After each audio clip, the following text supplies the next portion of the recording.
아침 묵상에 오신 여러분들을 환영하고 축복합니다. 특별히 오늘은 이번 한 주간의 마지막 날인데요. 오늘 하루 잘 마무리하고 또 한 주간 또 새로운 주말을 맞이했으면 좋겠습니다. 특별히 연휴 전날인데요. 오늘 또 너무 분주하게 보내지 마시고 또 말씀으로 또 묵상하고 또 차분히 또 하루 보냈으면 좋겠습니다. 우리 오늘은 야곱의 자녀들이란 제목을 가지고 창세기 30장 1절부터 24절까지 말씀을 좀 살펴봤으면 좋겠습니다. 우리 먼저 1절과 2절 말씀 같이 한번 읽어볼까요? 같이 읽도록 하겠습니다. 라헬이 자기가 야곱에게서 아들을 낳지 못함을 보고 그의 언니를 시기하여 야곱에게 이르되 내게 자식을 낳게 하라. 그렇지 아니하면 내가 죽겠노라. 야곱이 라헬에게 성을 내어 이르되 그대를 임신하지 못하게 하시는 이는 하나님이시니 내가 하나님을 대신하겠느냐. 예, 라헬이 자기가 야곱에게서 아들을 낳지 못함을 보고라고 되어 있죠. 사실 어제 살펴봤지만 레아와 라헬이 야곱과 결혼을 하게 됩니다. 근데 하나님께서 레아에게 자녀를 주셨죠. 그런데 라헬에겐 자녀를 주지 않았어요. 그러자 뭐라고 이야기했어요? 그 언니를 시기했다, 질투했다 이야기합니다. 사실 우리 인생을 많이 좀먹고 우리 인생을 무너뜨리는 건 뭐예요? 시기와 질투예요. 정말 이 시기와 질투 때문에 우리 인생을 낭비하는 경우들이 너무 많습니다. 그래서 우리가 이 비교로부터 우리가 좀 자유로워질 수 있어요.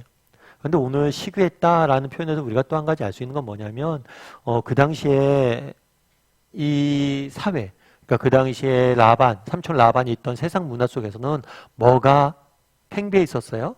일부 다처제가 팽배해 있었어요. 그 결과 낳은 아픔들을 우리는 보게 돼요. 사실 하나님께서는 어떻게 하셨어요?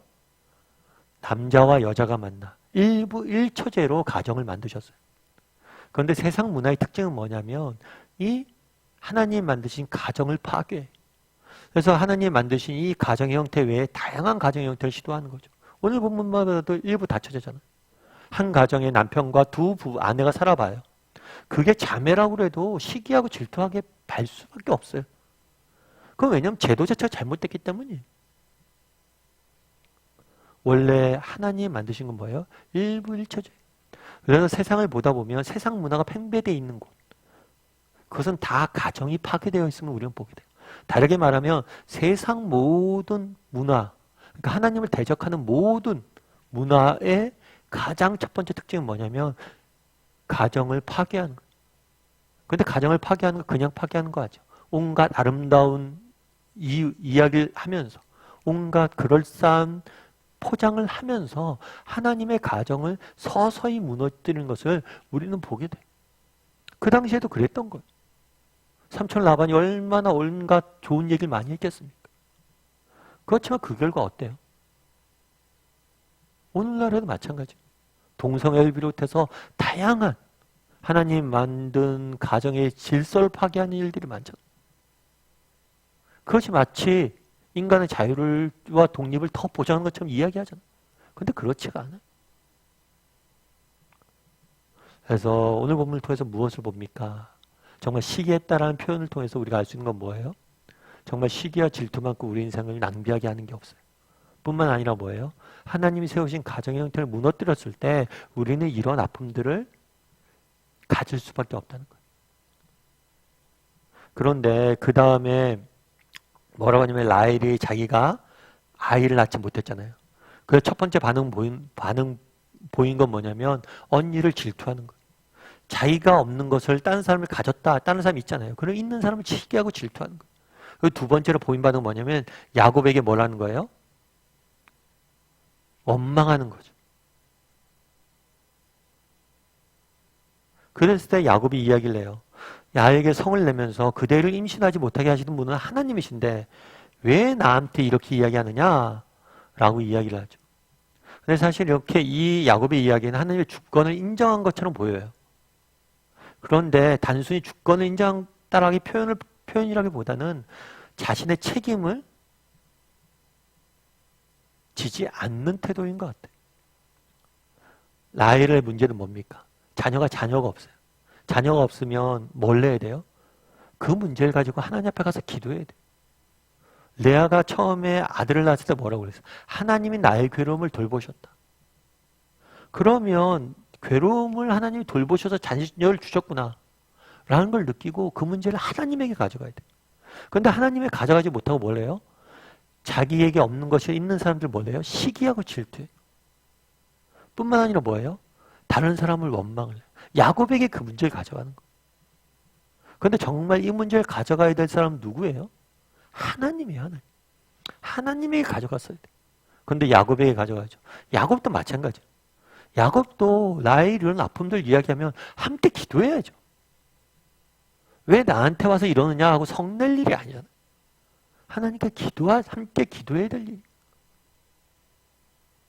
그런데 라헬은 하나님께 가져가지 못하는 모습들을 보게 돼요. 오히려 시기와 질투에 빠지고 오히려 다른 사람을 원망하는 라헬의 모습을 보게 돼요. 그럼에도 불구하고 라헬에게 소망이 있는 이유는 뭐예요? 이런 라헬이지만 뭐예요? 하나님이 돌보시길 원하셨다는 거예요. 우리 22절과 24절 말씀을 같이 한번 읽어볼까요? 같이 읽도록 하겠습니다. 하나님이 라헬을 생각하신지라 하나님이 그의 소원을 들으시고 그의 탈을 여셨으므로 그가 임신하여 아들을 낳고 이르되 하나님이 내 부끄러움을 씻으셨다 하고 그 이름을 요셉이라 하니 여호와는 다시 다른 아들을 내게 더하시기를 원하노라 하였더라. 하나님 뭘 했다고요? 라헬을 생각하신지라. 라헬을 생각을 하셨어요. 하나님께서 라헬의 아픔과 슬픔을 아셨다는 거예요. 그리고 그 소원을 들어 뭐예요? 태의 문을 여셨어요. 그러자 그가 뭐라고 그랬어요? 하나님이 내 부끄러움을 씻으셨다 하고 그 이름을 요셉이라고 지었어요. 태도가 바뀌었죠. 라헬이 처음에 뭘 했어요? 정말 자기가 없는 것들로 인해서 다른 사람을 시기하고 다른 사람을 원망을 했어요. 그런데 오히려 은혜를 맛본다면 뭐라고 그래요? 하나님이 나를 부끄러움을 나의 아픔을 씻어주셨다라고 이야기하는 모습을 보게 되죠. 정말 왜 하나님께서 라헬에게 바로 자녀를 주시지 않았을까? 라헬도 똑같아요. 라헬을 뭐예요? 다듬기 원하셨던 거예요. 그를 다듬은 이후에 그에게 축복을 주셨던 거예요. 정말 이 땅을 살다 보면 우리도 라헬 같은 상황에 처할 때가 있죠. 내 인생에 잘못한 게 없는 것 같아요. 열심히 살아온 것 같아요. 그런데 다른 많은 사람들에게는 하나님께서 많은 것들을 주신 것 같은데 나는 너무나 정말 무엇 하나 받은 것 같지 않는 날처럼 느껴질 때가 있다는 거예요. 정말 다른 사람들은 다 축복을 받고 행복하고 정말 잘 사는 것 같은데 유독 나만큼은 그 모든 것들로부터 소외된 것처럼 느껴지는 날들이 있을 수 있어요.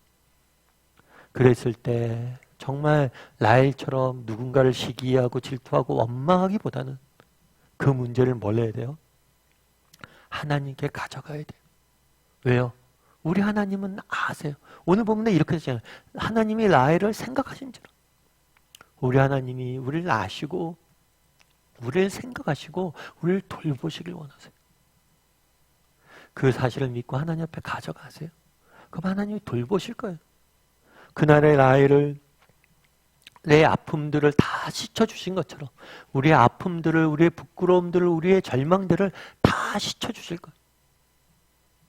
그런 믿음을 가지고 정말 하나님 앞에 가져나갈 줄 아는 사람이 되었으면 좋겠어요. 여러분 아픔이 있습니까? 그 아픔을 사람에게 가져가지 마세요. 사람에게 가져가서 시기하고 질투하고 원망하지 마세요. 우리가 정말 그 문제를 가져가야 될 분은 누구예요? 하나님. 그러면 하나님께서 뭐예요? 다 씻어줄 거예요. 사람은 안 씻어줍니다. 레아가 라헬의 아픔을 알고 위로해 주겠어요? 야곱도 보세요. 라헬을 사랑하지만 모르잖아요.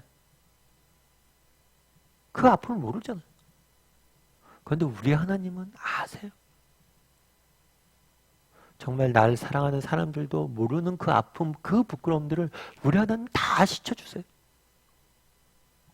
그것에 대한 확신을 가지고 하나님께 나갔으면 좋겠어요. 제가 어떤 목사님이 글을 읽었는데 이 목사님 그러더라고요. 이 목사님이 외아들이에요. 그러니까 무담 동료로 자랐으니까 외아들로 자라니까 얼마나 외롭겠어요. 근데 이제 아들을 낳았죠. 결혼을 해서 아들을 낳았는데 이 아들이 임신을 한 것 같아요. 그 아버지 저 임신했어요. 그러면서 아들이 지방에 있었는데 서울로 올라왔나 봐요. 올라와서 초음파 사진을 보여주셨대. 근데 초음파 사진을 봤는데 이게 너무 사랑스러운 거예요. 너무 아름다운 거예요. 근데 특별히 아이가 초음파 사진을 찍었는데 그때 2.8cm였다고 그러더라고요. 그래서 너무 사랑스러워서 이 목사님이 그날 주보에 어떤 글을 썼냐면 우주보다 더 큰 2.8cm. 그러면서 그 아이를 보는데 조그만 아이인데 정말 우주보다 커 보이더래요. 봐, 손주다 생각하니까. 사실 그렇죠. 우리가 남의 자식이면 그 초음파 봐도 별다른 감동이 없죠. 그런데 정말 내 자식은 뭐예요? 초음파 그 사진은 흐릿흐릿한데 야, 여기가 눈이다, 팔이다, 다리다, 이쁘게 생겼다, 못생겼다 다 이야기하죠. 어떻게 그게 보여요? 자기 자식이니까, 사랑하니까 그런 게 다 보이는 거예요. 저도 이제 가끔 요즘 취미가, 가끔 종종 말씀드리는 취미가 우리 아이들 어렸을 때 사진 보는 게 취미예요. 요즘은 뭐 이렇게 저희로 스마트폰이나 이런 걸로 다 들어갈 수 있잖아요. 그거 보면 너무 기분이 좋은 거예요. 너무 미소 짓게 되는 거예요. 그런데 사실 가끔 그런 생각을 해요. 우리 아이들이 알까? 아이들이 알까? 우리 아이들이 엄마 뱃속에 있을 때 그 작은 아이를 보고 미소 짓고 기뻐하고 우주보다 더 크게 본 부모의 마음을 알까? 지금도 어렸을 때 우리 자녀들의 사진들을 보면서 미소 짓는 아빠의 마음을 알까? 하나님도 마찬가지. 하나님이 안 계신 것처럼 느껴질 때가 있죠. 정말 하나님이 보이지 않잖아요. 그런데 정말 우리를 보시고 지켜보시고 미소 짓고 우리를 생각하시고 오매불만 우주보다 우리를 더 크게 보시는 그 아버지의 마음, 그 하나님이 계시다는 거예요. 여러분 인생에 문제가 있습니까? 여러분의 상처가 있습니까? 부끄러움이 있습니까? 정말 나의 아버지 대신 하나님이 계심을 기억하세요.